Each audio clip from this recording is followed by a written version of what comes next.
Pessoal, tudo bem? Meu nome é Rafael Zeni e a convite do Secov eu estou aqui para conversar um pouquinho com vocês sobre planejamento. A gente está numa fase agora de término, desse ciclo de 2021, que foi um ano bastante desafiador em todos os contextos econômicos, e 2022 não vai ser diferente. Então, é o momento de a gente pensar sobre como vai ser o nosso próximo ano, quais serão as nossas metas, o que a gente espera desse novo ciclo. E eu estou aqui para dar algumas dicas que eu julgo importantes, então dicas práticas essencialmente, sobre o antes, o durante e o depois do planejamento para 2022. Vamos lá? Bom, gente, o que seria essa etapa anterior ao planejamento? Essa etapa é uma etapa que é bastante trabalhosa, assim como todas as outras, mas é o momento em que a gente coloca em pauta tudo o que nós planejamos no ano anterior, o que deu certo, o que não deu certo, a gente avalia também os resultados da empresa no período, avalia indicadores, principalmente aqueles indicadores estratégicos, e caso a sua imobiliária não tenha toda essa organização prévia, vai ser necessário então que se busque todas essas informações, o máximo de informações possíveis, para que se possa então avaliar o que deu certo e o que não deu certo e qual foi o impacto disso nos resultados da organização. Outra etapa importante do antes é organizar um horário, um espaço específico para que os principais gestores, preferencialmente de áreas distintas, possam participar de uma grande reunião onde vão ser debatidos os temas e os objetivos para o próximo ano. E aí eu queria dar uma dica importante, Obviamente a gente não pode parar a imobiliária toda para fazer o planejamento, mas é importante que esses gestores de alguma forma façam com que os seus subordinados, inclusive aqueles de nível operacional, opinem sobre o planejamento, participem de alguma forma. Isso é extremamente importante para que se tenha um engajamento maior durante o próximo período que está por vir. Bom, outra etapa importantíssima anterior ao planejamento é a etapa de levantamento de perspectivas econômicas. E aí, quando eu falo em perspectivas econômicas, eu penso tanto na questão macroeconômica do país, do mundo, A gente tem pandemia, a gente tem dólar, a gente tem muitas coisas acontecendo. Temos um ano eleitoral pela frente, o que também torna o cenário ainda mais complexo.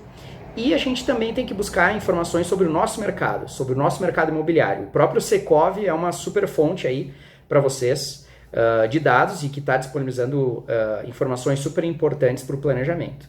Entender o que está por vir, mesmo sabendo que ninguém tem bola de cristal, é extremamente relevante para que a gente possa criar projeções que sejam desafiadoras, mas não impossíveis, que de fato façam as pessoas se engajarem e tragam sucesso para a nossa imobiliária. Então, o pré-planejamento envolve tanto a parte interna, de pessoas, de perspectivas, de peculiaridades, do ciclo real da nossa imobiliária no momento, quanto perspectivas macro e microeconômicas que são extremamente relevantes. Alguém do planejamento deve buscar essas informações e tornar os demais integrantes do planejamento cientes sobre as perspectivas de mercado para o próximo ano.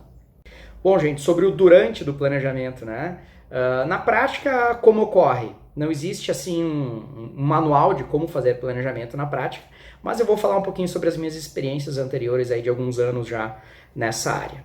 Na prática, a maior parte das empresas faz uma grande reunião em um local específico, junta todos os gestores, e o que eu acho que funciona bem é a utilização de alguns templates, ou seja, a gente já traz na ata da reunião os tópicos que serão discutidos, obviamente dentro do possível, outros podem surgir, assim a gente pode inserir. Isso faz com que a nossa reunião tenha um início, meio e fim. Também é bastante relevante que sejam discutidos aspectos individuais, ou seja, que alguém seja o mediador e que faça com que os gestores discutam um assunto de cada vez, porque às vezes fica um pouco complexo, Um assunto puxa o outro e a gente acaba não decidindo e não planejando da forma correta. Então, templates práticos, uma boa condução, uma pessoa que vai fazer o meio de campo entre os gestores é extremamente relevante. Importante a gente formalizar as nossas decisões também e depois coletar as assinaturas de todos. Eu gosto daquela estrutura onde a gente pensa nos objetivos estratégicos e a partir dos objetivos estratégicos a gente traça lá os nossos aspectos táticos até chegar num nível mais operacional, onde a gente vai fazer, por exemplo, um 5W2H, Quem vai fazer o quê, até quando, como, quanto vai custar. É claro que estes aspectos operacionais precisam estar claramente linkados a aspectos estratégicos, e esse é o grande desafio. certo? A gente decidir o que vai ser feito e como vai ser feito. A formalização através de templates, para mim, é uma das dicas principais dessa parte do durante o planejamento. O número de encontros para o planejamento é bastante variável, né? Tem empresas que fazem um intensivo aí de 2, 3 dias com todos os gestores, tem empresas que preferem fazer períodos mais curtos e espaçados, como por exemplo toda sexta-feira de tarde.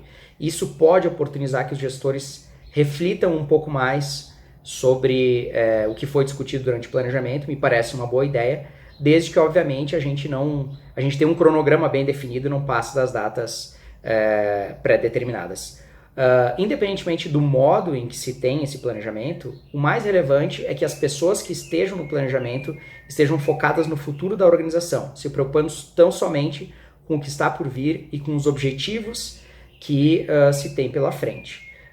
Devemos, portanto, durante as reuniões, evitar qualquer tipo de distração, qualquer coisa que possa tirar os nossos gestores do foco principal da nossa reunião. Um dos principais erros que eu observo no planejamento das empresas é esquecer a questão orçamentária, ou seja, o planejamento financeiro para o próximo ano. Todo objetivo de crescimento, todo objetivo de expansão demanda também gastos, investimentos, e esses gastos e investimentos precisam ser planejados, portanto a questão financeira deve acompanhar todo o nosso plano para o próximo período. Isso é extremamente relevante. Portanto, os gestores precisam estar cientes de quais são os recursos necessários, de quanto a empresa vai poder investir para atingir, e aí, claro, vai ter que observar se esses objetivos são atingíveis com os recursos disponíveis. Isso é extremamente relevante, certo? Para tornar os nossos objetivos práticos e alcançáveis. Pessoal, os desafios continuam no processo pós-planejamento e eles são extremamente relevantes. O primeiro deles é formalizar esse planejamento em uma linguagem que seja prática, objetiva e compreensível por todos aqueles que não participaram diretamente das dinâmicas. O segundo fator extremamente relevante e difícil é a questão do engajamento das pessoas, ou seja, fazer com que as pessoas se sintam parte desse planejamento e deem o seu máximo para que se possa atingir os objetivos traçados. Então, todas as questões motivacionais, de integração e principalmente o papel da liderança nessa etapa pós-planejamento vai ser extremamente relevante, certo? E a gente tem também o desafio maior de todos, que é controlar durante o próximo ciclo tudo que foi planejado, certo? Quando a gente faz um bom planejamento, a gente vai ter lá determinado de quem são as responsabilidades, vai determinar um cronograma e a gente vai controlando se a gente está atingindo os objetivos de curto, de médio e de longo prazos. Portanto, essa questão é extremamente relevante e desafiadora. Não adianta, pessoal, fazer um belo planejamento, formalizar esse planejamento e engavetá-lo e revisitá-lo no próximo ano. Isso não funciona. Então, cada empresa vai decidir a sua periodicidade. Tem empresas que mensalmente revisitam o planejamento, trimestralmente, isso tudo vai ser determinado de acordo com os gestores da empresa. Mas o mais relevante é que nós estejamos sempre cientes de que o planejamento foi feito para ser acompanhado e não para ser engavetado, certo? É um trabalho complexo, é um trabalho que demanda muita energia e ele merece ser supervisionado durante o ano. É através dessa supervisão que a gente vai atingir os nossos objetivos para o próximo ciclo. Bom, minha mensagem final, então, sobre planejamento é dizer que o planejamento, apesar de ser algo formal, em maior ou menor nível de complexidade, não é algo parado, é algo que deve ser dinâmico, ou seja, dependendo das mudanças de cenário, da complexidade que se tem no cenário macroeconômico ou microeconômico, é possível que a sua imobiliária tenha que replanejar ou rever alguns planos que foram feitos ao longo do tempo. Não há nenhum problema nisso. O importante é que a gente mantenha os nossos objetivos e que a gente vá observando, portanto, o contexto geral e, em paralelo, avaliando o que foi planejado para ver se continua fazendo sentido, se alguma adaptação é necessária. O planejamento, portanto, é algo dinâmico. Lembre-se disso, certo? Um bom 2022, desejo sucesso à sua imobiliária e contem com o Secov para o planejamento do próximo ciclo. Um abraço.